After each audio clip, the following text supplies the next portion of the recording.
અમદાવાદમાં આવેલી ધાર્મિક સંસ્થાઓના ડેવલપમેન્ટ માટે મનપાએ વિશેષ બજેટની જોગવાઈ કરી છે। ટ્રસ્ટ સંચાલિત ધાર્મિક સ્થળોની પ્રાથમિક સુવિધાઓ વધારવા માટે 25 કરોડની જોગવાઈ કરવામાં આવી છે। ધાર્મિક સ્થળોની જાળવણી થાય અને પ્રાચીન તેમજ ઐતિહાસિક ધરોહરની જાળવણીના હેતુથી આ નિર્ણય કરાયો છે।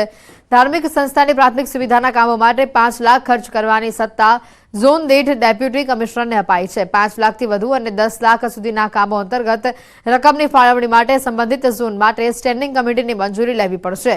આ રકમનો ઉપયોગ સંસ્થામાં એપ્રોચ રોડ, પથ્થર, પેવિંગ, પાણી, લાઇટ, ગટર જેવી પાયાની સુવિધાઓ માટે કરી શકાશે।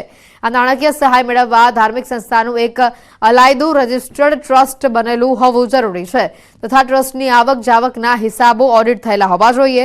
આ સાથે છેલ્લા 2 વર્ષ ઓડિટ રિપોર્ટ રજૂ કરવાના રહેશે। અમદાવાદ મહાનગરની અંદર અનેક ધાર્મિક સંસ્થાઓ મંદિરો આવેલા છે।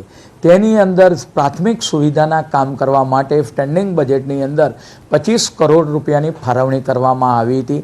ધાર્મિકની અંદર જે પણ મર્યાદા આવતા હોય એ તમામ પ્રકારના ધાર્મિક સ્થળો છે, મંદિર હોય, ચર્ચ હોય, મસ્જિદ હોય, આ તમામ બાબતોનો જે સમાવેશ થતો હોય, જે ધાર્મિક સંસ્થા લોકો પૂજા કરવા માટે જતા હોય, મંદિર હોય, એ તમામનો સમાવેશ આની અંદર કરવામાં આવેલો છે।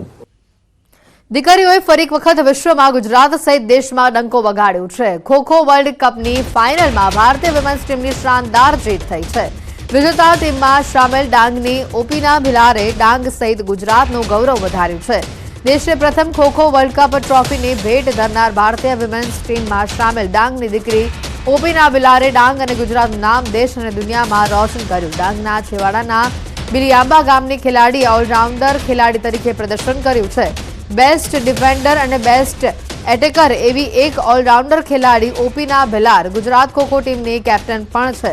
ગુજરાતની ઓપીના ભિલારની સિદ્ધિ સામે ડાંગ જિલ્લાના આગેવાનો દીકરીના માતા પિતાને અભિનંદન પાઠવ્યા।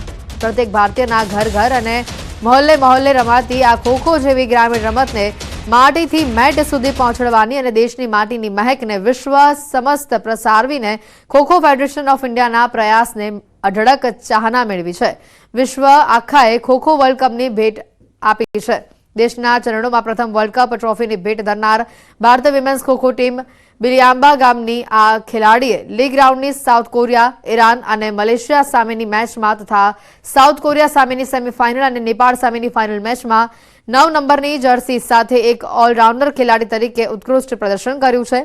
ટીમની જીતમાં પોતાનું યોગદાન તેણે નોંધાવ્યું છે। રાજ્યમંત્રી હર્ષ સંઘવીએ જૈનોના પવિત્ર યાત્રાધામ પાલિતાણાની યાત્રા કરી। હર્ષ સંઘવીએ પાલિતાણા તીર્થયાત્રામાં સંપૂર્ણ ઉપવાસ સાથે 7 વાર શત્રુંજય યાત્રા કરનાર શ્રદ્ધાળુઓની સેવા કરી। આ શ્રદ્ધાળુઓએ સંગીત ગ્રુપ દ્વારા આયોજિત પાલિતાણા યાત્રામાં 2 દિવસ ઉપવાસ સાથે 7 વખત શત્રુંજય પર્વતની યાત્રા કરી।